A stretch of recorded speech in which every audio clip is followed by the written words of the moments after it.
Le calumet du Sachem, les cèdres et les pins, les hêtres, les érables, dans leur antique orgueil des siècles respectés, osent de toutes parts avec rigidité la noble ascension de leur tronc vénérable, jusqu'aux dômes feuilles, chaudes et feux de l'été. Sous l'enchevêtrement de leurs vastes ramures, la terre fait silence aux pieds de ces vieux rois.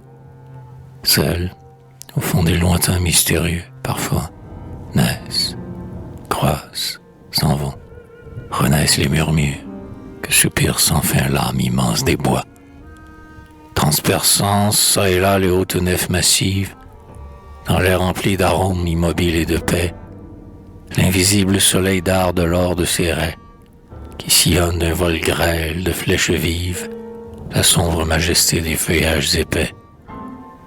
Les grands élans, couchés parmi les cyprières, sur leur dos musculeux renversent leur col lourd.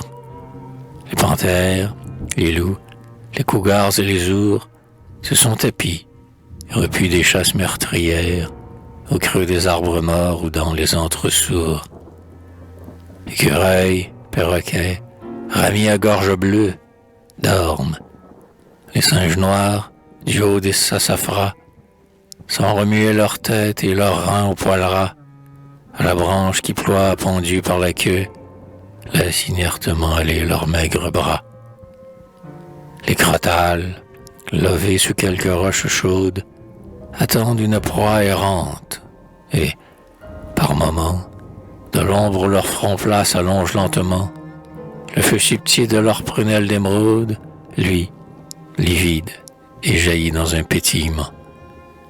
Assis contre le tronc géant d'un sycomore, le cou roide, les yeux clos comme s'il dormait, une plume d'ara, jaune et pourpre, au sommet du crâne, le Sachem, le dernier sagamore des Florides, est là, fumant son calumet. Ces guerriers dispersés errent dans les prairies, par-delà le grand fleuve où boivent les bisons, loin du pays natal aux riches floraisons, comme le vent d'hiver fait des feuilles flétries, l'exil les a chassés vers tous les horizons. Devant l'homme à peau blême et son lâche tonnerre, ils vont où le soleil tombe sanglant des cieux. Mais le Sachem têtu, seul des siens, est très vieux, tel que l'aigle attardé qui retourne à son air, est revenu mourir au berceau des aïeux. Des confins du couchant et des espaces mornes, il a su retrouver, avec l'œil et le flair, sans halte, par la nuit profonde ou le ciel clair, les vestiges épars dans les plaines sans bornes, et recueillir au vol les effluves de l'air. Sa hache et son couteau, les armes du vrai brave, gisent sur ses genoux. Le chef a dénoué sa ceinture et, dressant son torse tatoué d'ocre et de vermillon, il fume d'un air grave, sans qu'un pli de sa face austère ait remué. Il sait qu'au lourd silence épandu des ramets, les sinistres rumeurs des nuits succéderont, qu'à l'odeur de sa chair, possuant leur dos rond, vont ramper jusqu'à lui les bêtes affamées. Mais le vieux chef se rit des dents qui le mordront.